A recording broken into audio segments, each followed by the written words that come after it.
What does the word American mean to a Brazilian? Americans have a way of treating us as if we were an American colony, and we certainly don't like it. To an Ethiopian? Some, not many, consider the Americans as the Italians just because they are white, and they have just complete hatred for the Americans. To a South African?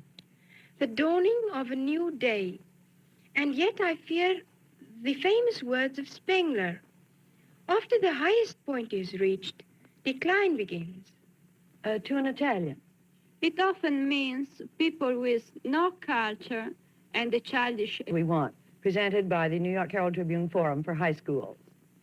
It features teenagers from 34 countries from all over the earth, together in unrehearsed discussion of some of their common problems.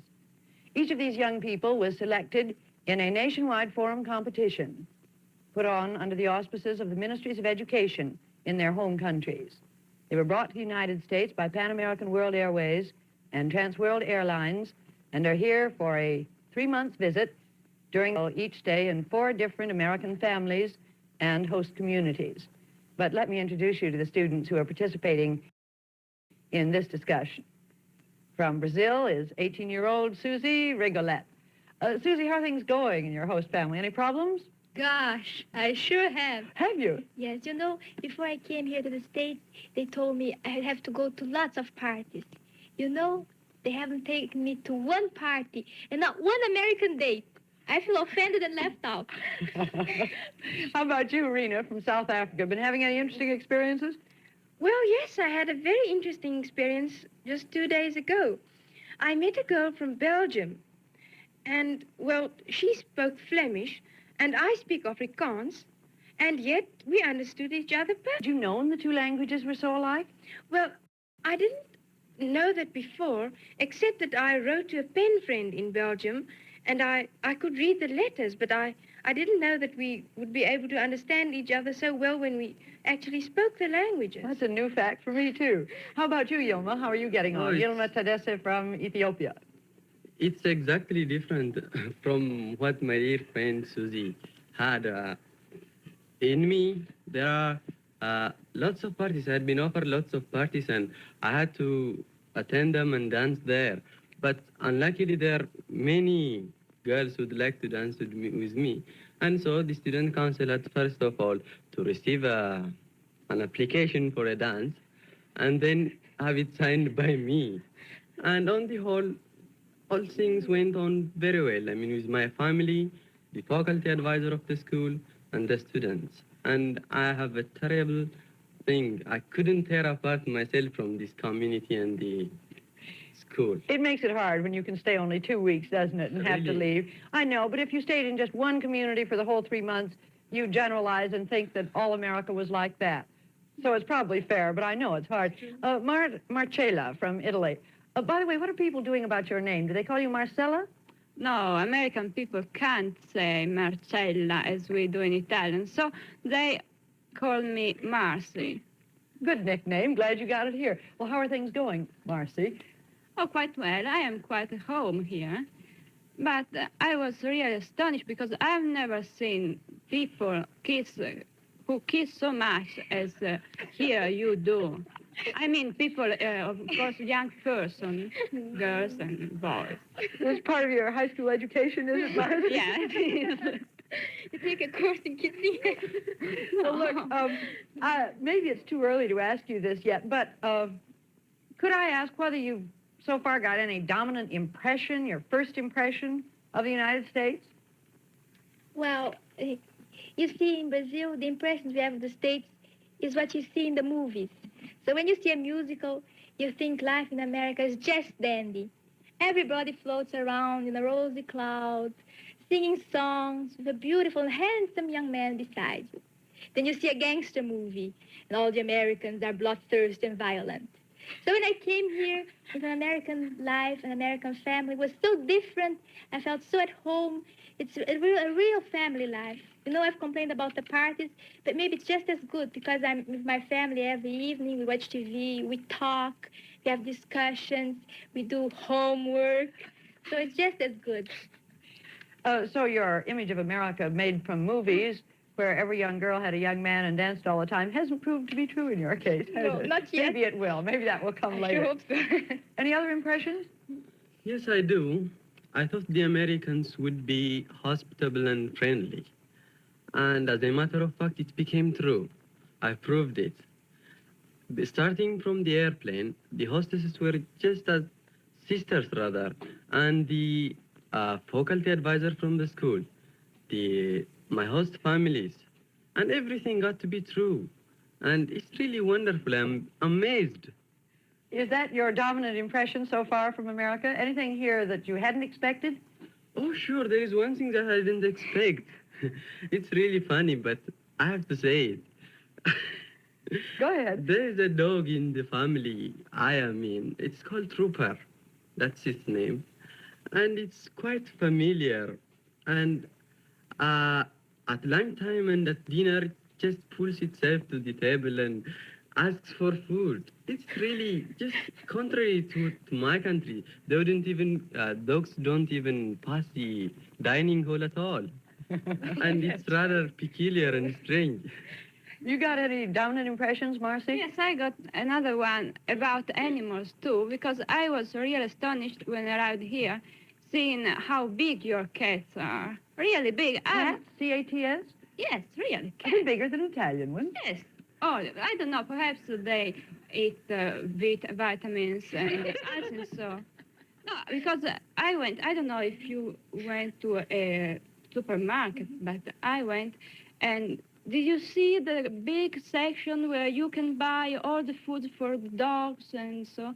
Oh, it was More funny. food for animals than for us. Let's come back to you, Rena. Any dominant impressions so far? Well, it might seem strange, but I think the inscription upon the Statue of Liberty, which I also saw at my arrival at Idlewild today, "Give me your tired, your poor. I lift the lamp beside the golden door." I think that will be my one dominant impression of America whenever I get back and think of the wonderful time with the Forum. I didn't know it was in the airports now. Times have changed. It used to be just on the Statue of Liberty. Now I'm glad we've got it in the airports, too. Well, now, I want to come back to some of the fairly startling things you all said at the beginning. Susie, you said that North Americans or United Statesians in Brazil, I won't call us Americans because you're Americans, too, if I can think of it, acted and treated you as if you were an American colony. Now, tell us a little bit more about that. Well, you know, most Americans in Brazil are tourists. I live in Rio, and Rio is a tourist city. So they come there, they just ask, they act as if they own the world, and they just look down on us like that. So we really don't feel like very at home with them. But I had another experience of Americans too, because I lived for 1 year in an American camp. It was near Rio. My father worked for Light and Power. We had to live there. We were segregated from the rest from towns. We were just that little camp. And there the Americans acted differently. Well, for one thing, I had to learn the American language, the English language, because, as you know, the Americans wouldn't think of learning Portuguese. Oh, no. So I had to learn it. And so I saw that the Americans are really very friendly. They love animals. Yes, they love animals, Vilma. And they're always in a hurry. They often themselves don't know why they're in a hurry. They just run around. What about Americans in some of your other countries? How about Italy, Marcy? Well, I know that there are a lot of Americans in Italy, but who live there too. I think that Italian people think that all the Americans are very, very rich, and so perhaps they would like better if American tourists, when they go to Italy, spend much more money. I don't know, because Italian people thought that they think that Italian Americans don't spend enough money in our country. You said just now that the Ethiopians dislike the Americans as a result of the Italians. This is really shocking for me. Why? Just wait. It's really wonderful. Don't you know the relation between Ethiopia and Italy? Well, yes. From 1936 to 1941. Would you mind telling me if you have come across it in your history? I don't think so you would. But let me hear it. Oh, I like better if you speak. What do you learn in your school? Do you mean We you don't learn very much about the very, very recent history in our school. You don't even know the countries you have tried to colonize? Yes, I know this. And I think that they built many roads too in your, and I think that they Is did that the good only things too. Yeah, that's true. But don't you know what you did? I mean, didn't you learn in your history that what Italy did to Ethiopia? In what year and when did they go out or things like that? Suppose Don't you you come tell us. across? Go on, tell us. That's I'll a be- fair question, Marcy. Tell us what you learned or what you know about the Italian trouble with Ethiopia. Oh, I don't know very much indeed. I think that perhaps I studied something about it, but now I forgot it. Well, I'll be pleased to tell you if you haven't come across it in your Yes. history. Well, it should have been because you have been in my country for 5 years, Yeah. from 1936 to 1941. Yes, You came and bombarded our country, killed all of people, and did all sorts of things. And still you don't know the history of this thing. Well, luckily you were kicked out in 1941. Oh, Yuma. Yeah. Maybe she doesn't know it because it's much more important to the Ethiopians than to the Italians. Well, of course, I admit, it might be as well important to know for her, I mean, what her country has done, what countries Italy dominated, no, what countries Italy tried to colonize. Don't you think that would at least be important to know what countries she It could colonized? be a little important to them and very important to you. It's very important to me, and I know it well. And I have explained it to you. I Thank you. wonder if this raises a question that we ought to tackle. Is it a good thing that in schools today in 1958, you don't learn much about 1938? Is that a good thing or is it a bad thing? And is it true of other events of the 1930s? Well, I think it's a bad thing. I would like to know much more of how of our government, of our economy, and of all the things that are happening now in the world. In our school, we don't study this kind of thing. We just study history as far as I think the first World War. Well, don't you ever get to study, for example, Italy under fascism and the Second World War? Yes, I think that first I'm studying the things next year, I think. But I'm not sure. But now, at 18, your history that you've studied in school has just brought you up to 1914. Yeah. Well, if you don't study current history, what kind of things do you study in school, Marcy? Now, I don't mean to be unkind, but you said that the Americans had a childish education and were completely uncultured. What do you learn in school? Oh, we learn a lot of things which I don't know if they are very useful for us. Because, for instance, we in my school, I'm attending a classical school, and so we learn Greek and Latin, history and philosophy, and a lot of very old-fashioned things. But you haven't really learned yet about the fascist period in Italy. No, I think I'm learning something next year. Well, now, what about in Ethiopia, Yilma? What have you learned in school about this Italy? period? Yeah. As a matter of fact, we celebrate the day the Italians were kicked out every year. And I don't mean it's our independent day. We had our independence even before Christ, rather.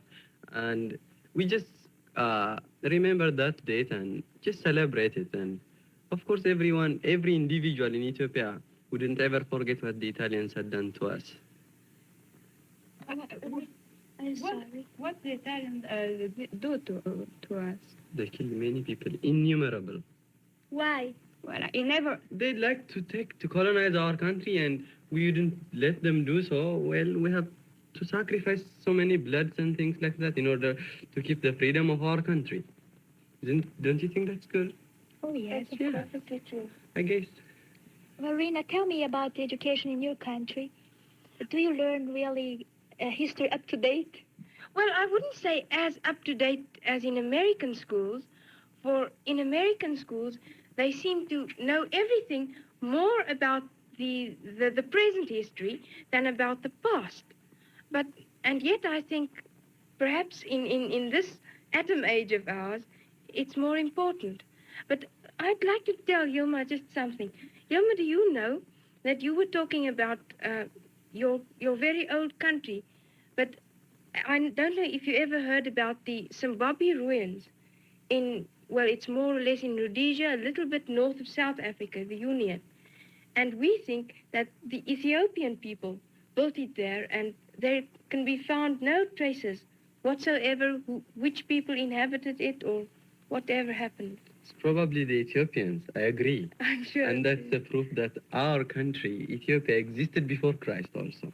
You say that your people came down from the Middle East. You are not native African. No, not at all. Ethiopian. As a matter of fact, we don't have the Negro blood at all. And we migrated from the Semitic type of the Saudi Arabia and Yemen and the countries just away from the Red Sea. And the origin could be said that some people drafted and came to the northern part of Ethiopia. And then they migrated inwards. And time went on, they stayed and stayed. And then the Hamitic races from the bordering, from the south and from Sudan and things like that, from the countries But in if you, Africa. excuse me for interrupting, but if you don't have Negro blood, then this is news to me. The Ethiopians, I would think, wouldn't have any particular feeling about race relations in other parts of Africa. We don't at all feel any relationship. It's none of our concern. I mean, we just don't care about it, as we don't have the Negro blood. We shouldn't have to worry ourselves. I mean, the color you might, the color of my face, it's just dark because it's due to the exposure of the sun. And my country is a mountainous country. It's 800 feet above sea level.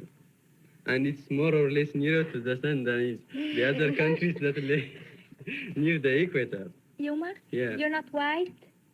And not black. Not black. What Yeah. are you? It's just in between.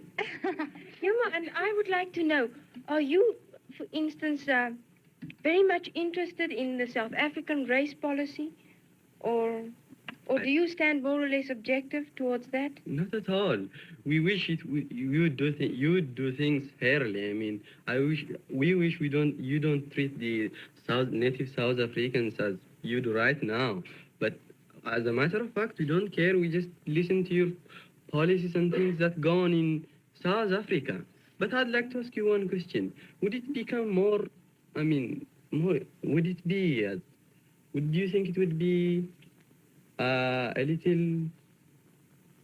I mean, wait, just before... Would the matter be worse or better, I mean, within these few years? Or what is the stand right now of this South African problem?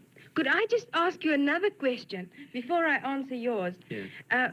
Is there any discrimination, for instance, between the separate tribes in your country? How do you, for instance... I'm very happy you brought that point. As a matter of fact, the Amhara tribes consider ourselves superior to the other tribes, to the adjacent tribes that live in the same community. And we just consider them inferior and consider ourselves superior. And that could be something of segregation, but it's not actually in the sense that you take it and the Americans in Little Rock take it. I mean, it's just very unprominent. I mean, do you mean that you think that the other tribes are perhaps a little too primitive, for instance? Not so matter of primitiveness or so.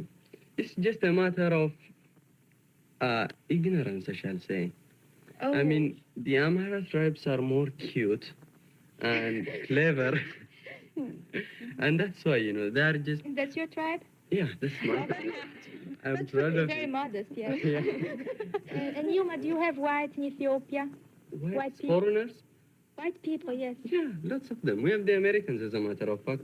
They're working in different departments. And I'd like to say one point on that. They seem to be more cooperative in. They looked as though they are cooperative in my country, and I thought it was because they were in a foreign country that they should cooperate. But no, I proved it right here. They have assemblies in communities and things like that. I mean, they are more cooperative than I actually saw it in my country. Yoma, just to get back to another point, do you then think, for instance, it's fair that if there is discrimination in Ethiopia, even between, well, the same race and the same nation? Not the same race, of course, the same nation. The same nation. Mm-hmm. But do you think then it's fair to judge South Africans as white towards black? If you don't, for instance, acknowledge the less good Ethiopians, well, We do acknowledge them. I don't mean we don't actually consider our discrimination, what you call it, is not as prominent and worldwide known as it's in South Africa. That's it. Well, what are we actually saying here? That there is all kinds of discrimination, and discrimination is all right as long as it isn't too prominent, or as long as it isn't between black and white? What are we saying here anyway? No, it's like this. She said, do you think the discriminations in your country is good, or the segregation? Excuse me, let's hear from Susie on this, because Brazil's got a special point of view, I'm sure. No, what they wanted to say is that he was telling her that she has discrimination. She's telling him he has... Segregation, not discrimination. I'm sorry, segregation. And she's telling him that he has a kind of segregation too. And he won't admit it. I did. I just told you first of all.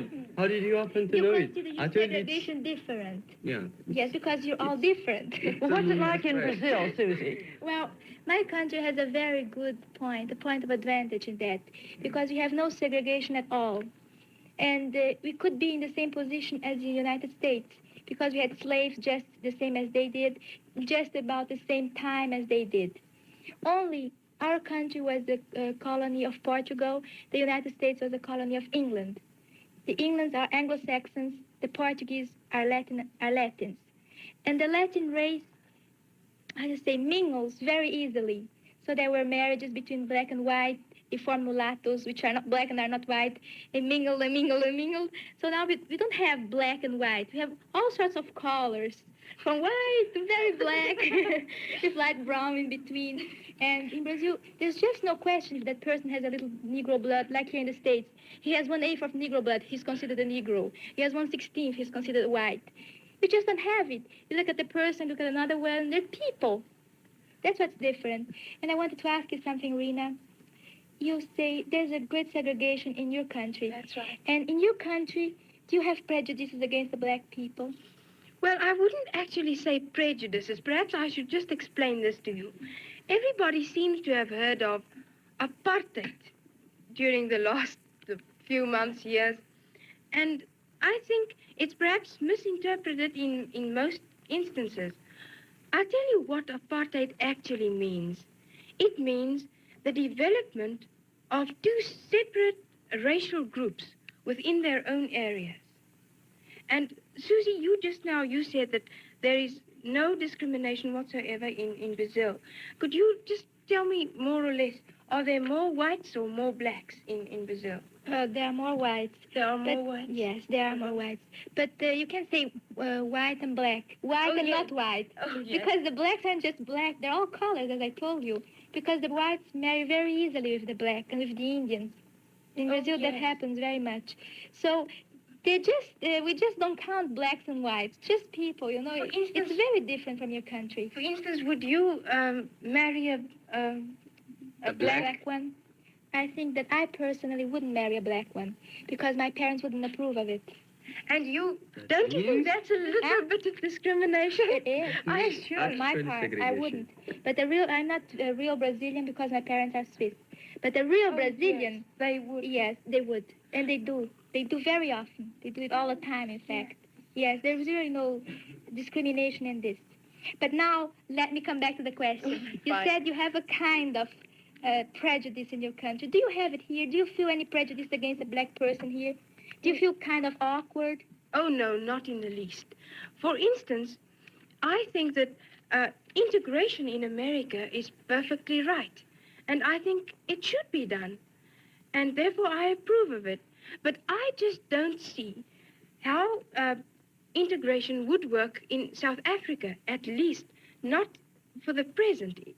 For in South Africa, it's 3 million whites against 12 million, whilst in America, it's altogether different. And I'm quite assured that the present policy that we follow is going to be the solution of the problem at last. Actually, I hope Could so. you imagine the Brazilian problem having been solved like that? No, Why not? it won't ever work. Because people are people. They can't be separated. You stay here, you stay here. You are white, you are black. You can't. Are you God to judge what they have to do, where they have to stay? You have to go in those schools, they have to go in those schools. You marry with this one, she marries that one. No. No, it's not a question of who is God and who's going to judge, but it's a civilization against a civilization. After all, it is the white South Africans that have built up South Africa to where it is The now. help of whom? With the help of the other, but with Who the did the supervision. heavy work? With the The black. supervision of the. It has to be like that, you know. Oh yes, perhaps it should, but I don't know. After all, it's not fair to think that South Africans should just quit all their good work right here. For instance, I couldn't tell what is going to happen in future, but I think for the present time, there is no other solution. For what would you think? Well, I think that people have the right to live as they want to. I think you can't put a barrier between people. Let them go and do as they wish to. If they want to go to your schools, let them. If they don't want to, okay. I'm sorry, our time's up, and you're just beginning to get into the interesting part of the discussion. It's a good note to end on that you gave us, Susie. People are people.